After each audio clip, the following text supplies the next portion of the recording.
What's up, guys, and welcome back to the Little Scale Cars YouTube channel. Today in the review box we have the Bugatti Bolide. This is part of their new and revamped 1/64 scale offerings. So let's go ahead and take a closer look at these and see if they are worth adding to your collection. So as always, let's go ahead and get started with our casting.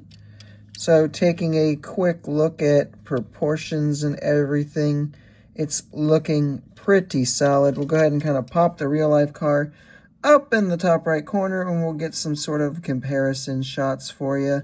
Overall, I would say everything's looking pretty solid. Now, when we break the casting down, there are some things we should talk about here. Most of what you're going to see here is going to be die-cast metal. Your rear wing back here is going to be plastic. And then your skirt section down here, your front splitter all up through here, rear diffuser is all going to be attached to the base, which is plastic. So there is a good chunk of plastic there. Now, almost everything else is going to be metal, and the body lines are going to be replicated very, very nicely. There's some cutoffs in here, which look good. Even the shark fin is metal, which is definitely cool. The scoop right here, metal. And then this little piece here is actually a piece of the windshield. So overall, pretty cool. Engineered fairly nicely. There are no mirrors, which is a little bit of a shame. But with the way the mirrors are on this particular car, they probably wouldn't have looked good if they did the little like clumpy mirrors that like Hot Wheels or Matchbox typically do. So not the end of the world that it's not there. This casting does incorporate that working suspension that we have seen on recent Maisto and Bburago releases. But I think that it actually causes this one's ride height to be a little bit too high. It's a little tough to see at this angle, but that nose does stick up just a little bit. It is a noticeable thing, but it does at least come with a feature. Now for the paint and deco. So there are two releases of this one, and they are both pretty cool. So they are both based with like this gunmetal gray color, and it's kind of got some metal flake to it. So it's very, very cool, kind of unique base color there. And then as you can see, we get the blue and the red accents. So these are the ones that are out right now, the only two. And both of them, the accents are kind of like a gloss enamel paint. Very, very nice. I think they look really unique.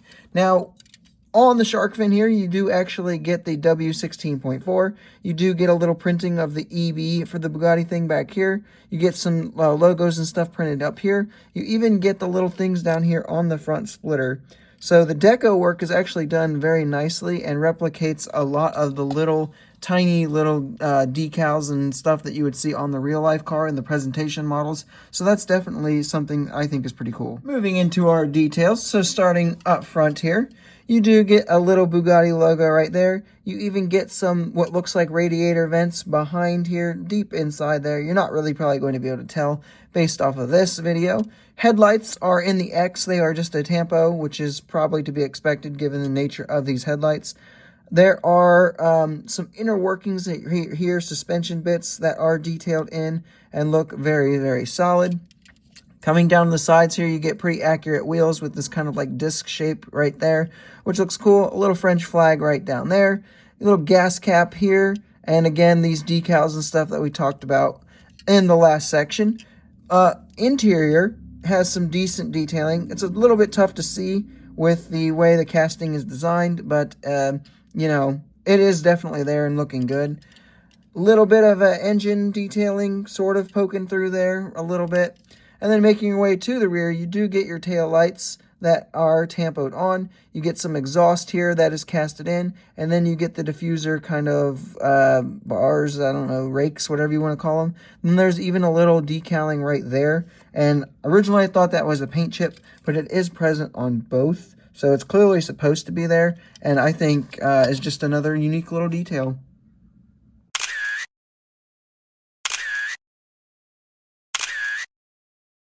So moving into our roll test, as with most Bburago models, they roll and they roll very, very smoothly. When you put these ones on the scale, they come out to be 29.04 grams. So definitely a little bit on the light side of things, that is for sure. But they still have a pretty nice quality feel to them. Pros and cons, getting started with the pros. These are a very nice value, I think. I got mine for $4, and even now after tariffs are in place, you can still find them for under $6 pretty easily. And for the amount of detail that you get and the accuracy overall of the casting itself, I think that's a pretty nice value and pretty solid. And the second big pro is going to be that level of detail because, I mean, this thing really does have some very nice detailing considering that price point overall, and I think it looks really cool. So for the cons, though, there is one, and I think it is that kind of working suspension is causing the ride height to be too tall.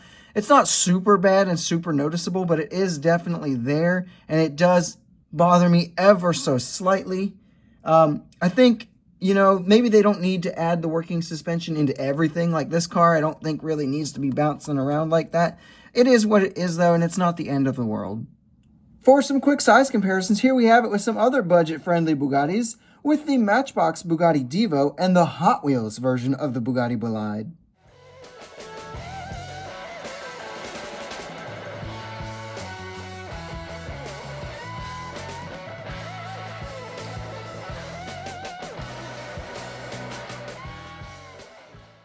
And to compare it with some premium models from Mini GT, here we have it with the Mini GT Bugatti 110 and the Mini GT Bugatti Vision Gran Turismo.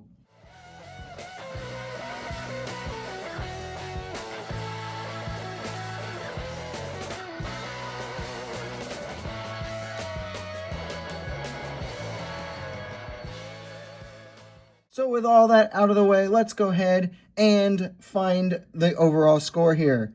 Hype level, I'm only going to be able to give it a 9.5 out of 10. These were kind of thrown up without any real notice. Like, they just kind of appeared one day to be able to order. So there wasn't any kind of hype or lead up to them to get excited about. Execution, I'm going to give them a 9.75. The only gripe I really have is that the ride height is a little bit too tall, and maybe that's because of that working suspension element. Other than that, though, I think this is basically perfect. Feedback, I'm going to give it a 9.7. I think there's been a few other people that have mentioned the ride height, and then a few others that kind of wanted some carbon fiber detailing that you have seen from other models of the newer Bburago stuff, but it is what it is at the end of the day. 9.7 there. When we take these three scores, average them out, we will end up with 9.65 out of 10 as our overall score, which I think is a very nice score because these things are very nice. It's overall a pretty fantastic model. It's very accurate to the real-life car, and it has a great amount of details considering the price tag. I got mine for $4. Can't really beat that. I mean, that's half the price of a modern Hot Wheels premium car, so that's definitely cool. However, it is also 4 times the price of a traditional mainline, so definitely something to think about there. And that kind of begs the question of, are these worth picking up? Because they are 4 times more expensive than a traditional mainline Hot Wheel, though you already have a Bolide in. Now, this one, to me personally, is 4 times more detailed than that mainline variant, so worth it in that case. However, you have to also remember that Mini GT's Bolide is supposed to be releasing here in the next year or so, so if you're willing to wait a little bit, it might be worth just holding on to that. Get yourself a $13-ish model that's going to be this, but a little bit nicer, and you kind of start to see maybe this isn't worth picking up. Personally, though, I love these. I think they're fun, and I think you will enjoy them a whole lot, and for $4, you really can't go wrong. And with that, guys, that is all I have for you. I hope you have enjoyed this review. If you did, make sure you leave a like, subscribe if you are new, and don't forget to leave a comment down below telling me what your thoughts are on this particular release, and I will see you guys in the next video.